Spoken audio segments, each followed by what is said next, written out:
ada kaidah dalam ilmu tafsir begini.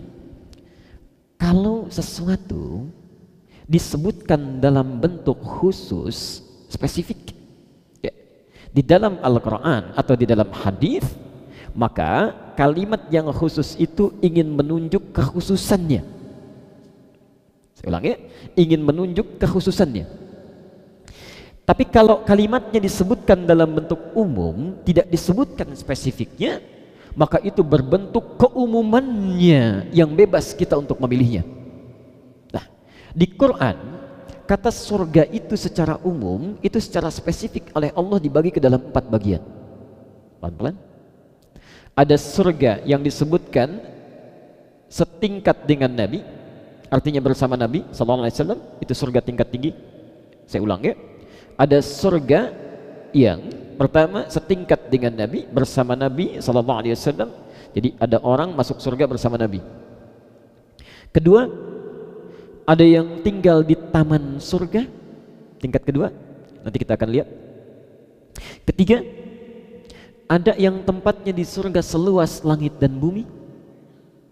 Dan yang keempat, ada di tempat di surga tapi tidak disebutkan bagaimana keutamaan surganya secara khusus, tapi Nabi menyebutnya dengan mala ainun ra'at wala udhunun sami'at wala khatara ala qalbi bashar. Ini tingkat yang paling rendah. Yang paling rendah pun tidak pernah dilihat oleh mata, terdengar oleh telinga, dan tidak pernah terbayangkan oleh pikiran kita. Di keempat surga ini nanti ada tingkatan-tingkatan lagi, dari yang kecil sampai Firdaus yang paling tinggi. Pelan-pelan. Kalau tidak disebutkan di Quran surga yang mana yang dimaksudkan, artinya semuanya terbentang luas bagi kita untuk memilih mau kemana kita berkumpul dengan keluarga dan ditempatkan di mana oleh Allah Subhanahu wa Ta'ala. Ya, saya rinci pelan-pelan. Kita sepakat dulu, sudah ketemu surga untuk keluarganya? Sudah ada ya? Nah, cuma ayatnya baru sepotong, nanti di akhir saya teruskan. Jelas tidak disebutkan surganya, surga di mana? Tidak, berarti umum ya? Nah, kaidah tafsir menyebutkan kalau sesuatu umum disebutkan dalam Quran, berarti kita punya peluang untuk menentukan secara spesifik mana yang mau dituju. Surga pertama, saya sering istilahkan di kelas VVIP, bersama Rasulullah Sallallahu Alaihi Wasallam. Kedua, V-nya hilang satu, VIP, taman surga. Kita nanti ambil ayat-ayatnya. Ketiga, kelas bisnis ya, turun sedikit lah. Eksekutif belakangan lah, luas langit dan bumi. Keempat, kelas ekonomi, masih biasa. Ini yang kemuliaannya tidak langsung dilukiskan oleh Quran, tapi indah. Pelan-pelan. Ini 4 gambarannya, nanti kita lihat dalilnya satu-satu.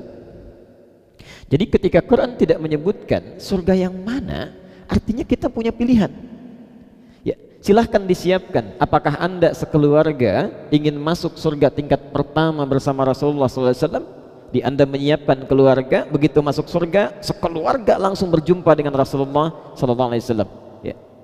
Ada yang Anda mungkin cita-citanya nggak apa-apa, nggak sampai tingkat pertama, saya kedua aja di taman surga. Kita lihat keutamaannya. Ya. Atau bahkan yang penting masuk surga aja lah, nggak apa-apa. Ya, yang penting ada di surga. Ya, tidak ada persoalan mau surga mana saja, pasti enak. Dia pilih nomor yang keempat. Kita lihat nomor 1 dulu. Surga pertama ini langsung disebutkan oleh Nabi SAW dan amalannya dirinci nanti di Quran. Ya. Kata Nabi, man ahabba sunnati faqad ahabbani wa man ahabbani kana ma'i fil jannah. Siapa yang cinta dengan sunnahku, maka dia sungguh telah mencintaiku, dan siapa yang mencintaiku akan bersamaku dia di surga. Siapa yang mencintaiku akan bersamaku dia di surga. Tingkat nomor 1. Maka kemudian Allah turunkan statement dalam Al-Quran. Yuk kita lihat pelan-pelan. Quran surah ketiga ayat 31.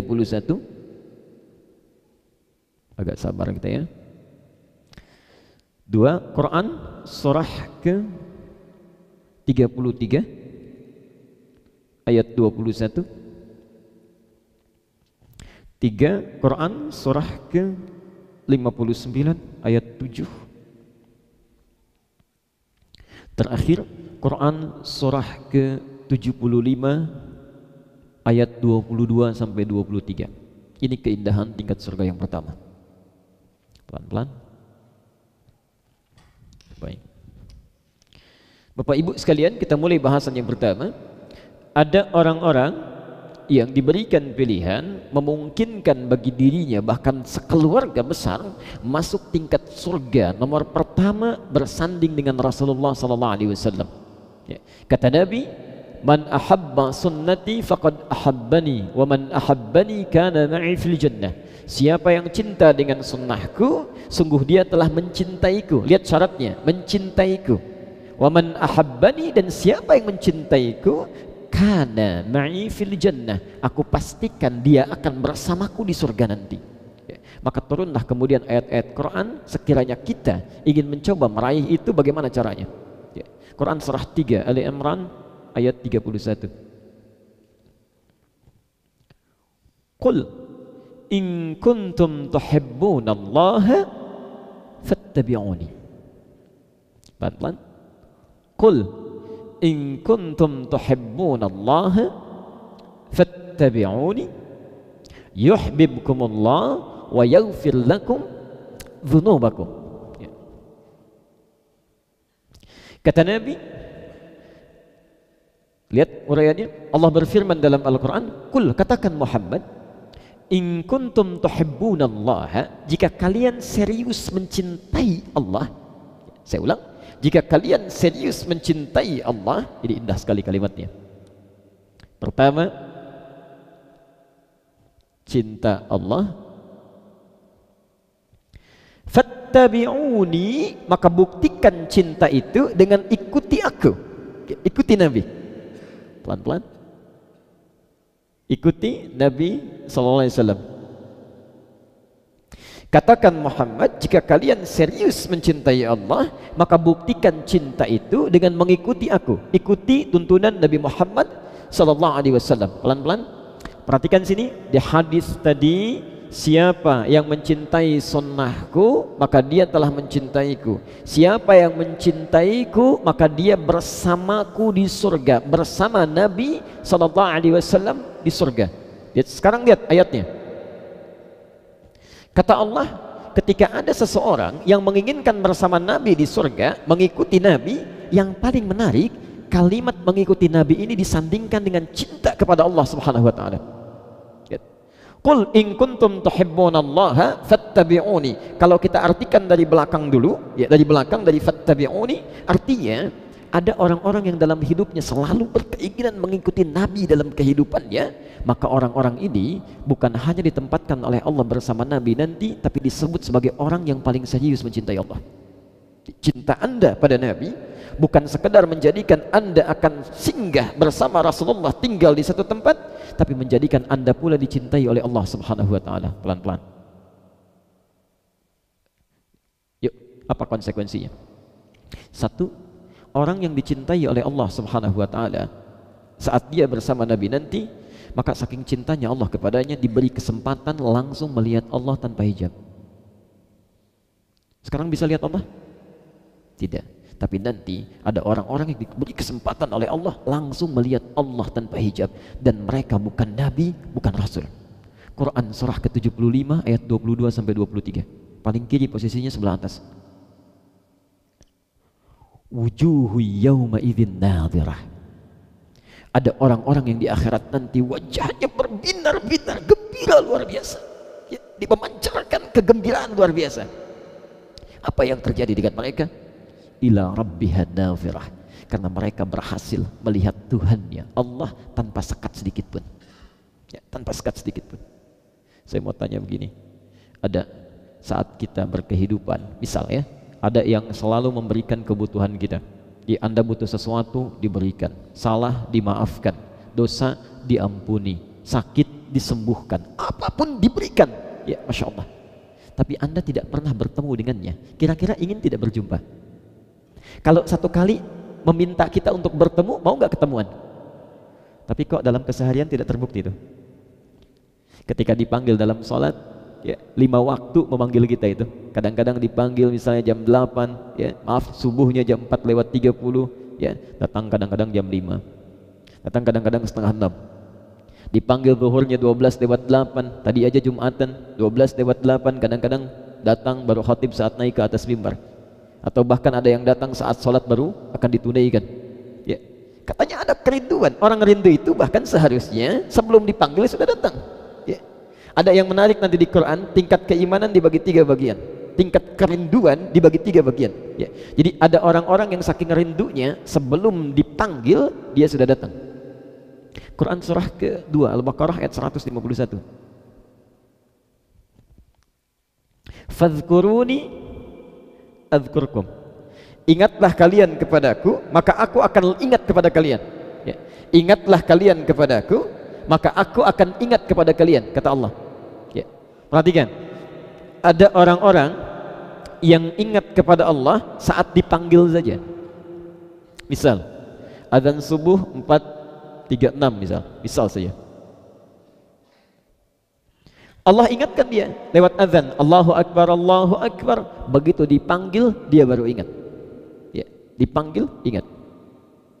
Maka orang seperti ini akan diingat oleh Allah saat dia memanggilnya saja. Saya ulang ya, dipanggil oleh Allah dia ingat. Ya, maka orang seperti ini hanya akan diingat oleh Allah saat dia memanggilnya saja. Jadi kalau dia berdoa meminta kepada Allah, Allah baru ingat, karena kebiasaannya saat dipanggil dia baru ingat. Ada orang-orang yang dipanggil jam 4:36, Masya Allah, dia jam 3 sudah bangun, dia ingat, dia sholat, dia berzikir, padahal belum dipanggil. Maka orang seperti ini Allah akan mengingatnya bahkan sebelum dia memanggilnya. Allah akan memberikan kebutuhannya sebelum dia memintanya. Yang berbahaya, dipanggil 4:36 baru ingat jam 6:34. Ini pun belum mau sholat, maka sulit bagi Allah untuk mengingatnya. Nah, ada orang-orang yang saking rindunya dengan Allah, dia bangun, dia tunggangi, dia kerjakan amalannya di akhirat, bukan sekedar berjumpa dengan Rasulullah SAW, tapi pertama kali memasuki surganya diperkenankan langsung melihat Allah tanpa sekat. Wujuhu yawma idzin nadhirah ila rabbiha nadhirah. Ada orang-orang yang luar biasa wajahnya gembira karena mampu melihat Tuhan yang dirindukannya, berusaha keras saat di dunia tanpa hijab dia. Nah, sekarang kalau Anda punya keinginan masuk surga bersama Nabi dan dicintai langsung oleh Allah Subhanahu wa taala, perintah Qur'annya kan ikuti Nabi. Bagaimana cara mengikutinya? Apakah ikut salatnya saja? Salatnya sesuai dengan Nabi, tapi lisannya tidak sesuai dengan tuntunan Nabi. Puasanya seperti sifat puasa Nabi, tapi perilakunya tidak seperti perilaku Nabi. Sekarang kita akan bertanya, bagaimana caranya supaya kami sekeluarga bisa masuk surga tingkat pertama ini, berjumpa dengan Nabi, melihat Allah tanpa sekat? Apa amalannya ya Allah? Kita tanya Quran dulu. Dijawab di Quran surah ke-59 ayat 7 itu. Lihat pelan-pelan. Kita runtutkan dulu ya. Mohon maaf kalau saya sedikit cepat, karena waktunya agak mepet ke Isya. Nanti saya lambatkan lagi ritmenya ya. Quran surah 59 Al-Hasyr ayat ke-7. Wa ma atakumur rasulu fakhudhuhu wa ma nahakum anhu fantahu. Lihat rumusnya. Kata Al-Quran, kalau ada orang yang ingin masuk surga tingkat pertama, bersanding dengan Nabi, melihat Allah tanpa hijab, maka syaratnya ikuti Nabi. Kita bertanya lagi, apa yang diikuti dari Nabi? Kata Quran, ma. Insyaallah. Ma itu ismun mausulun yadullu 'alal 'amiyah. Ya, kata yang menunjukkan pada satu keadaan tapi sifatnya luas, tanpa batas. Lawannya man.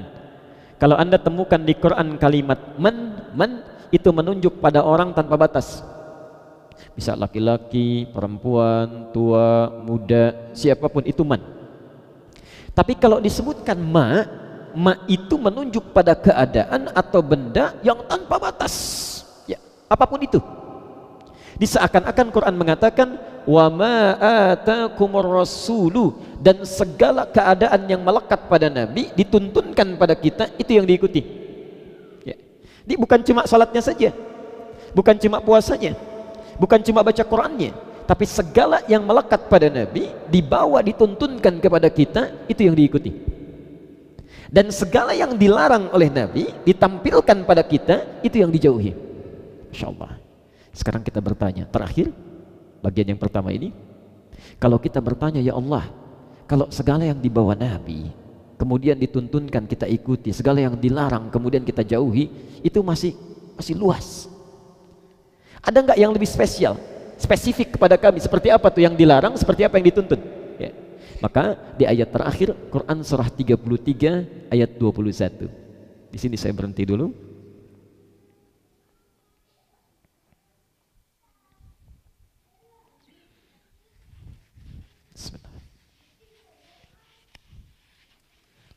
Yuk kita urutkan pelan-pelan. Sekeluarga ingin masuk surga, pilihan pertama bersama Nabi dan dicintai oleh Allah. Selain bisa tinggal dengan Nabi, bisa melihat Allah tanpa hijab. Caranya ikuti segala yang dibawa oleh Nabi. Kita bertanya apa saja yang diikuti itu? Dijawab di Quran surah ke-33 Al-Ahzab ayat 21. Mari kita lihat turunannya. Laqad kana lakum fi Rasulillahi uswatun hasanah. Saya tulis dulu ya. Laqad kana lakum fi Rasulillahi uswatun hasanah.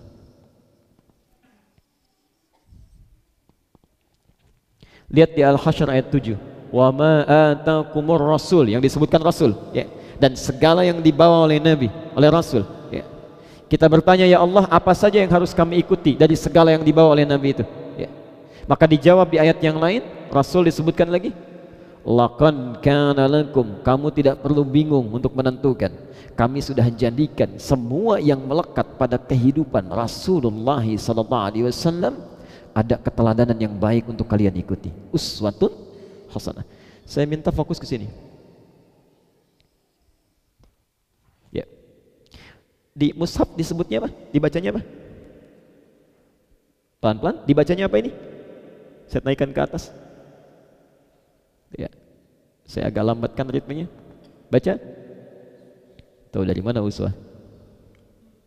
Kalau Anda main ke sebagian negara di Timur Tengah, mereka bacanya iswah. Baik. Riwayat Warash, Qalun bacanya iswah. Di Libya dibaca iswah. Di Maroko iswah. Aljazair, ya, daerah-daerah Afrika Utara bacanya iswah. Jadi yang betul iswah atau uswah? Ini mumpung bagian pertama di sini ya, kita bikin perjanjian. Kalau tidak tahu kita katakan wallahu alam, ya. Baik. Malaikat ditanya, mereka mengatakan qalu subhanaka la ilma lana illa ma 'allamtana. Sahabat ditanya, Allah wa rasuluhu alam. Ini ada orang, bukan malaikat, bukan sahabat, ditanya tahu semua.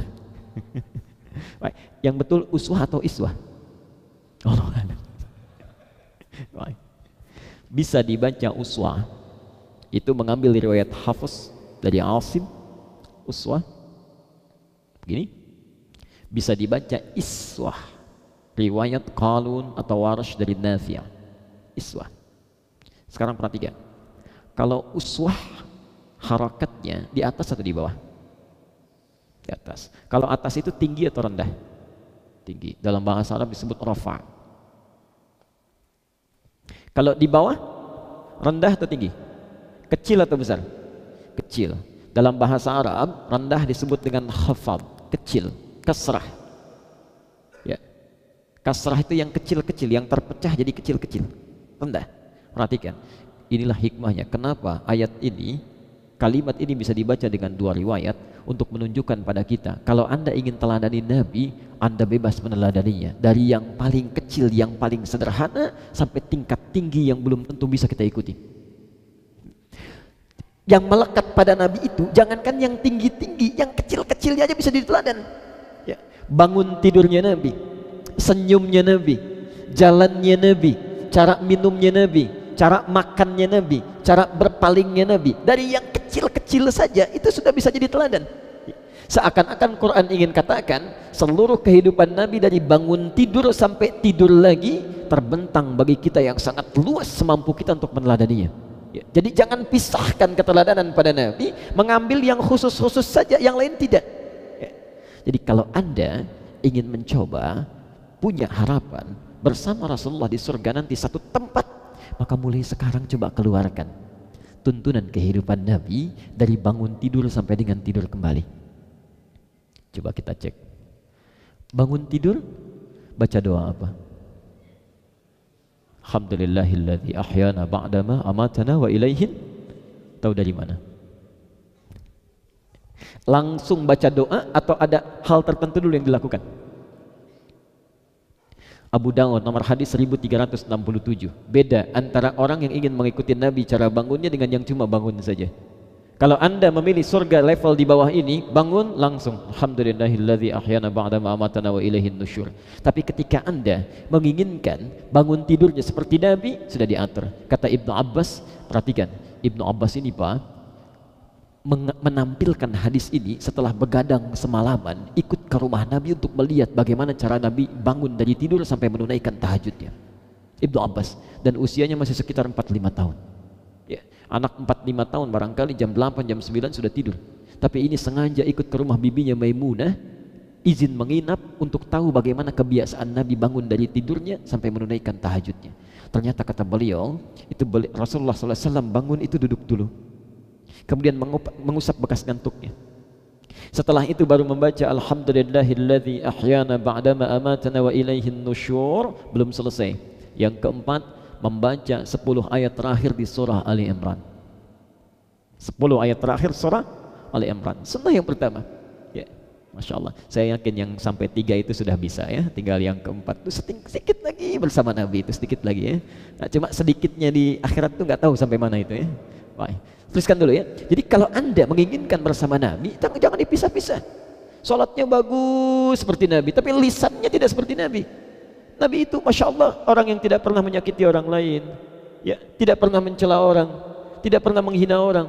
Adapun orang yang jahil kepada beliau doakan bagaimana mendapatkan kemuliaan dari Allah Subhanahu wa taala. Ya. Ada sementara mengatakan saya ingin ikut sunnah Nabi, sholatnya bagus, puasanya bagus, tapi lisannya tajam, perilakunya tidak baik. Itu belum sampai. Maka jangan pisahkan. Jangan pisahkan. Anda bisa tidak bayangkan, Nabi, Rasul dijamin masuk surga, bebas dari kesalahan, tingkat surga paling tinggi, langsung melihat Allah Subhanahu wa taala tanpa sekat. Tapi dengan segala predikat yang melekat padanya, orang jadi orang yang paling lembut, orang yang paling sayang, orang paling pengasih. Ada orang bukan Nabi, bukan Rasul, surga belum jelas, amalan masih berantakan, hisab masih menegangkan, Allah ya, kata-katanya tidak teratur, salatnya masih mau tidak dan sebagainya. Tapi kalau ditanya, cita-citanya tinggi. Ingin masuk surga? Ingin. Surga mana? Firdaus bersama Nabi SAW. Di mana amalannya? Baik.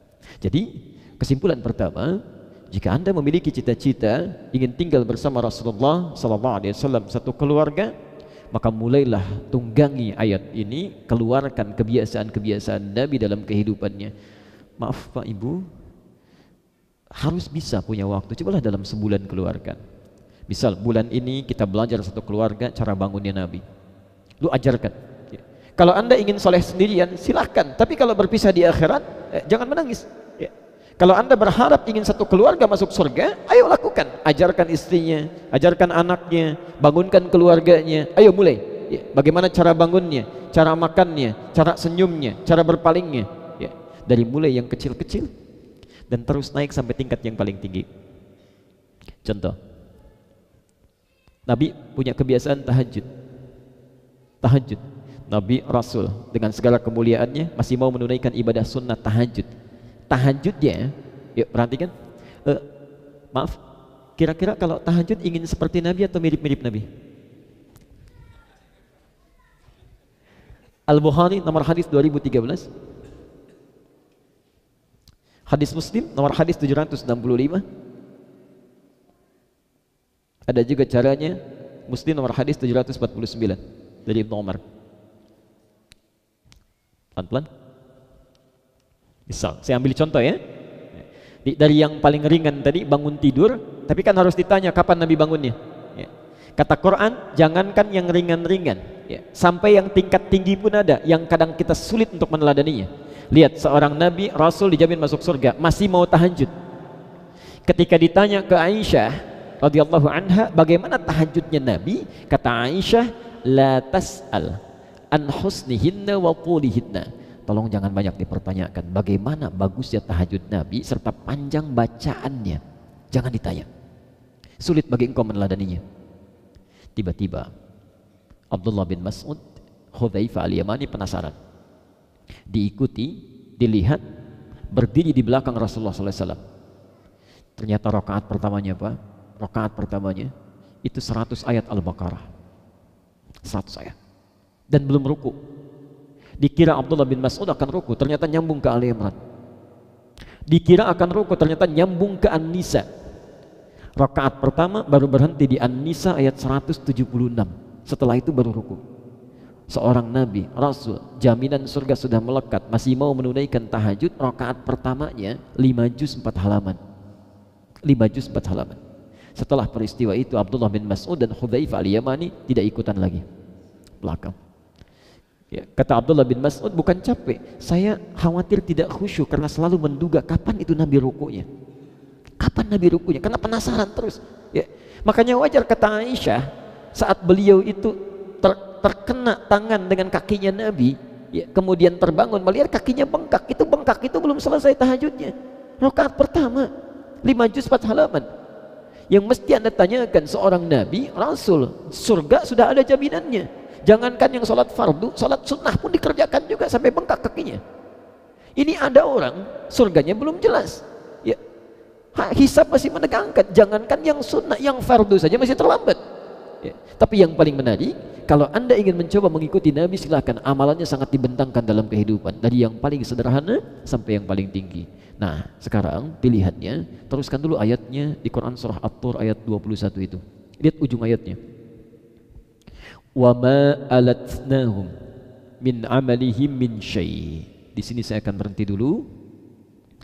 Dan kami tidak akan sia-siakan kalau ada anggota keluarga saling bekerja sama untuk mewujudkan pertemuan mereka di surga itu.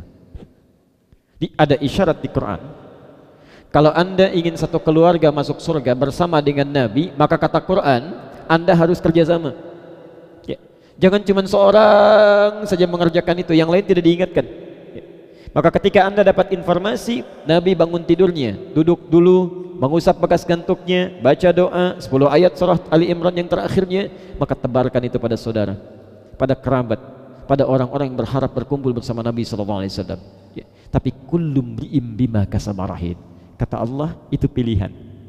Silahkan. Kalau anda, maaf, punya keinginan mewujudkannya, silahkan. Tapi kalau anda pun ingin masing-masing, resikonya silahkan tanggung di akhirat nanti. Yang mau saya sampaikan, saya tutup dulu sebentar karena adzan akan berkumandang. Sahabat Nabi saja untuk mengejar pertemuan dengan Nabi ini, investasinya luar biasa, Pak. Saya beri contoh. Abbas, paman Nabi, ya, punya anak kedua laki-laki namanya Abdullah. Anak pertamanya Fudail. Abbas itu pebisnis, pengusaha, sibuknya luar biasa. Tapi saking inginnya berjumpa kembali dengan Nabi, satu tempat, keluarga di dunia, keluarga di akhirat. Apa yang dilakukan? Dalam kesibukan bisnisnya masih mencari peluang untuk mengikuti ta'lim Nabi. Tapi yang hebat, saat tak mampu mengikuti ta'lim Nabi karena kesibukannya, maka anaknya akan diinvestasikan untuk mendengar ceramah-ceramah Nabi SAW, hadis-hadis Nabi SAW. Maka ketika lahir anak keduanya Abdullah, langsung disimpan di majlis Nabi dalam keadaan masih merangkaknya, masih jalannya. Saat Abbas tak bisa ikut ta'lim Nabi, beliau titipkan anaknya. Boleh bapak gak bisa, anak harus dapat. Apa yang terjadi? Saat Rasulullah wafat, usia anak itu masih 13 tahun, bapaknya hafal 200 hadis, anaknya hafal 2000 hadis. Umar bin Khattab dalam kesibukannya melihat Abbas ketika Nabi pindah ke Madinah, ya, maka beliau melihat perilaku Abbas ini, langsung membuat rumah di depan kamarnya Nabi SAW. Dan persis di depan rumah Nabi ini dibuat kamar untuk anaknya Abdullah lagi, Abdullah bin Umar. diberikan jendela yang langsung menghadap ke rumah Nabi SAW. Lihat visinya.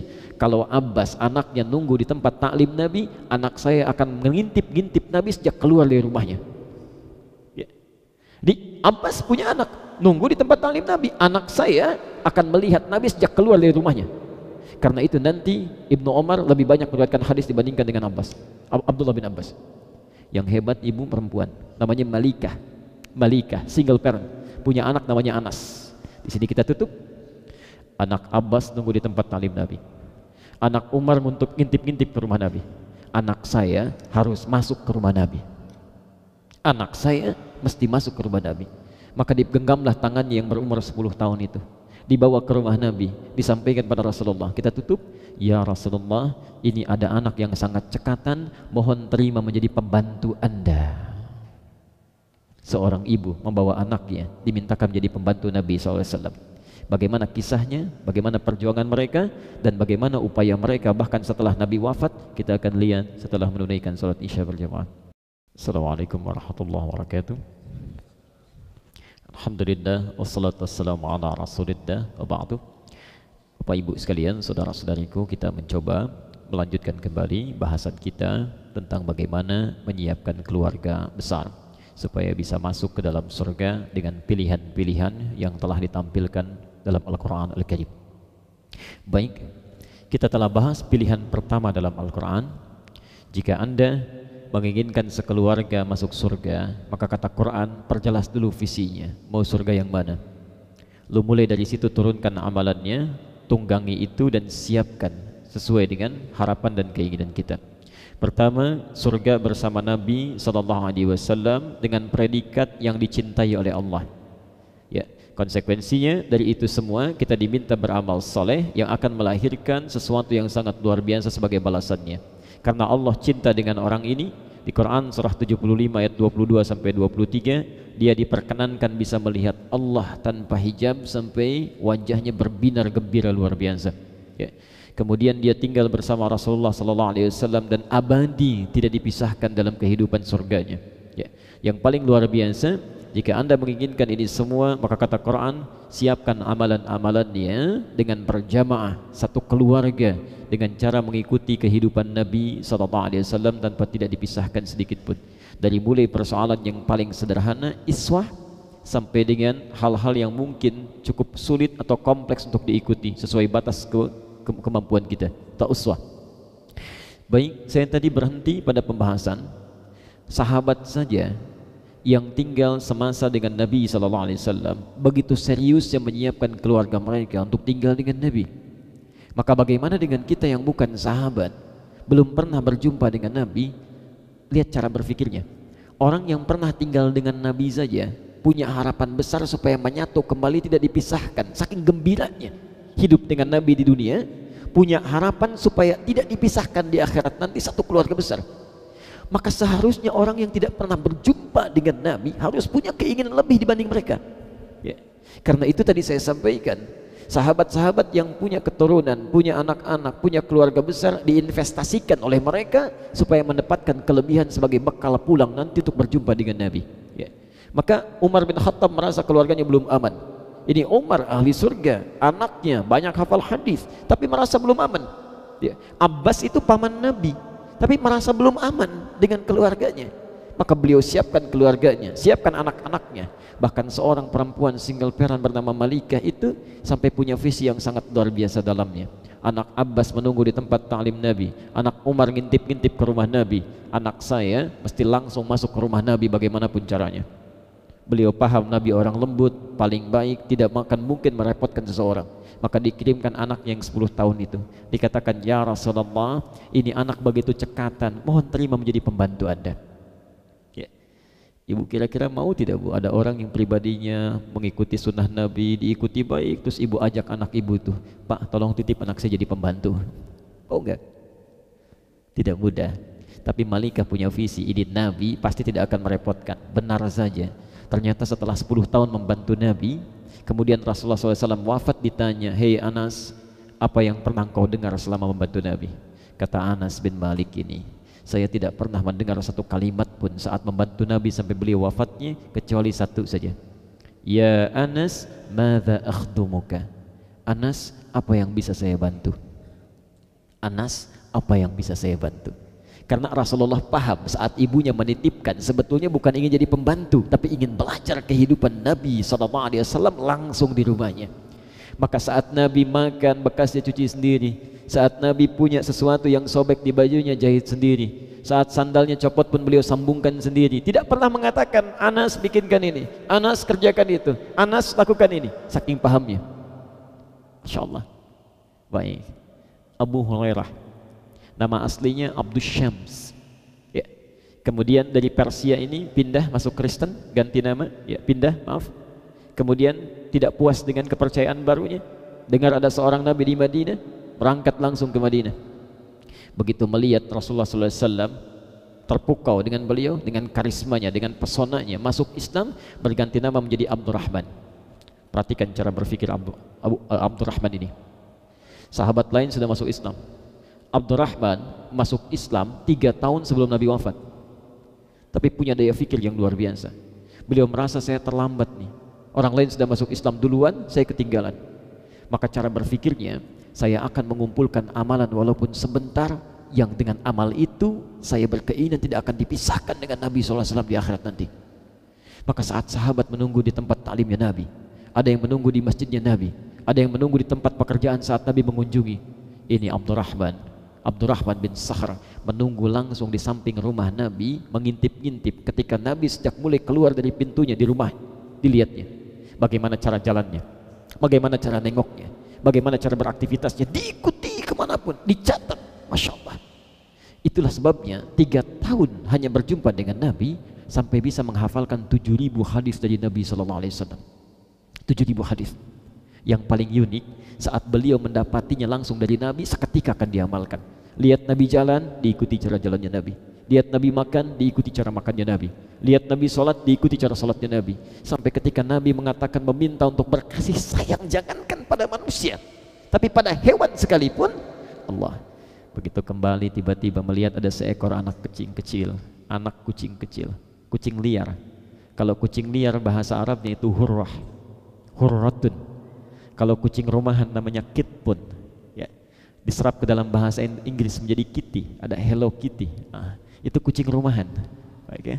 Kalau kucing liar hurratun pakai hak besar.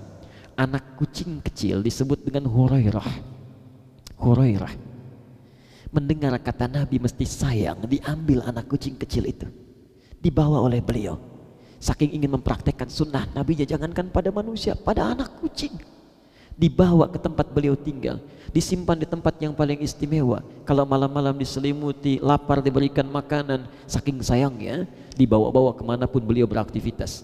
Ya, ikut ta'lim Nabi dibawa, ikut beraktivitas dibawa, sampai seketika berjumpa dengan Rasulullah. Kucing, anak kucing itu sedang disembunyikan di jubahnya. Tiba-tiba keluarlah anak kucing kecil itu, terlihat oleh Nabi. Kata Nabi dikatakan sejak saat itu, Anta Abu Hurairah. Anta Abu Hurairah, kamu ini bapaknya anak kucing kecil. Kalau ada orang yang sayang kepada kucing, bahkan anak kucing, tidak ada yang sesayang engkau seperti sayang bapak kepada anaknya. Anta Abu Hurairah. Coba, ada yang piara anak kucing di sini sampai dibawa ke kantor, ke ruang makan? Gak ada. Abu Hurairah. Ibu kalau mau silakan, karena belum ada Ummu Hurairah itu ya. Baik, baru abunya saja. Silakan. Nah, lihat, semua catatan beliau didokumentasikan, dihafalkan, diteruskan kepada kita, seakan-akan ada pesan dari diri beliau bahwa saya pernah tinggal 3 tahun bersama Nabi, begitu indahnya. Saya cari bekal menghafal hadis dan menunggangi itu untuk bersama Nabi nanti. Maka Anda yang tidak pernah berjumpa dengan Nabi, baca ini hadis-hadis saya yang pernah saya tuliskan, tunggangi itu, praktekkan dalam kehidupan. Mudah-mudahan berjumpa dengan Nabi SAW.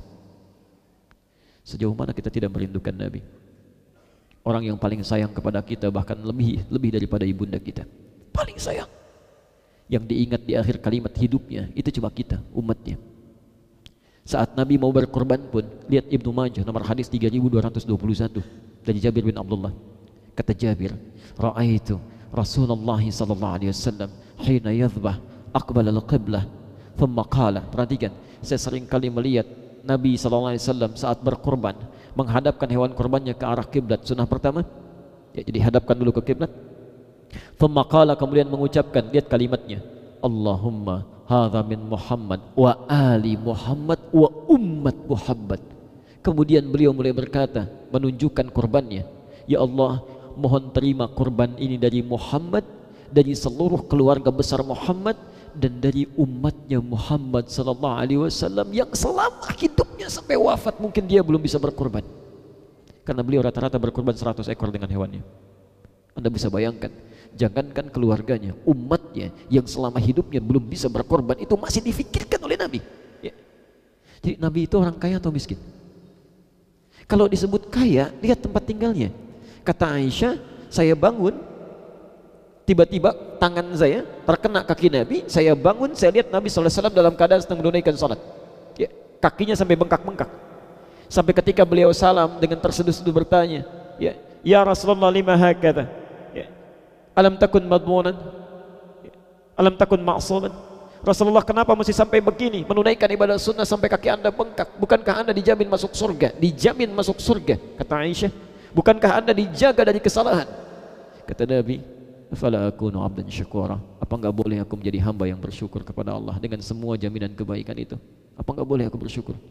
Saya mau tanya, bisa enggak terbayang seorang istri sedang tidur, ketika bergerak tangannya terkena kaki suaminya? Ingat, kaki suaminya. Tandanya apa? Bukan cuma sempit, RS 7 sampai 8, ruangannya sangat sempit sekali sehingga selonjoran saja susah.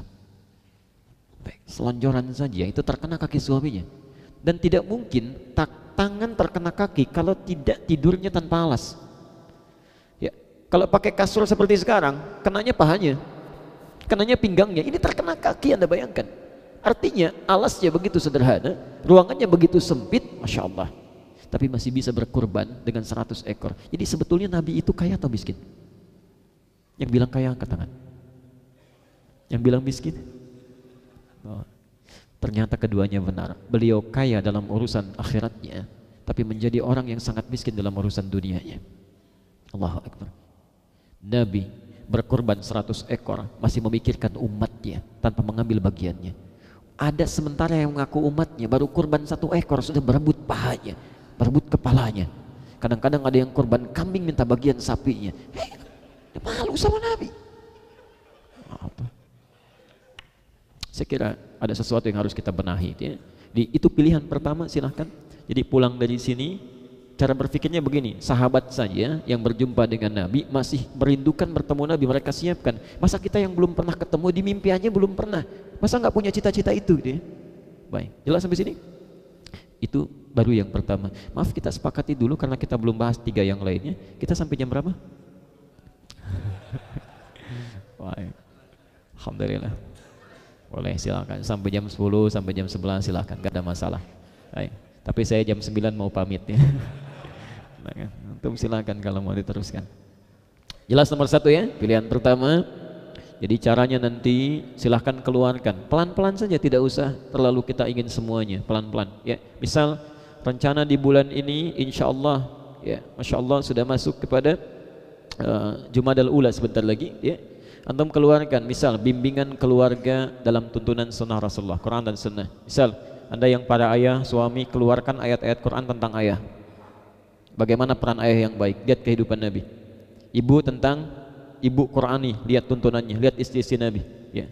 Nanti keluarkan. Dan itulah qadar Allah, kenapa istri Nabi lebih daripada 4, karena ternyata setiap karakter perempuan di muka bumi itu terwakili melalui karakter istri-istri Nabi SAW, dan dididik oleh Nabi supaya jadi inspirasi kebaikan nanti. Silahkan keluarkan, ya. Ada bimbingan untuk anak, keluarkan semuanya, tilawahi itu, praktekkan, maka tidak akan ada keindahan dalam rumah tangga kecuali yang nampak semuanya baik saja. Tidak percaya silahkan, ya, keluarkan pelan-pelan. Besoknya misal cara berkehidupan Nabi, cara kerjanya Nabi. Alhamdulillah kalau diwafatkan saat sedang meneladaninya, maka insya Allah mudah-mudahan Allah kabulkan kita bisa bersama Nabi SAW.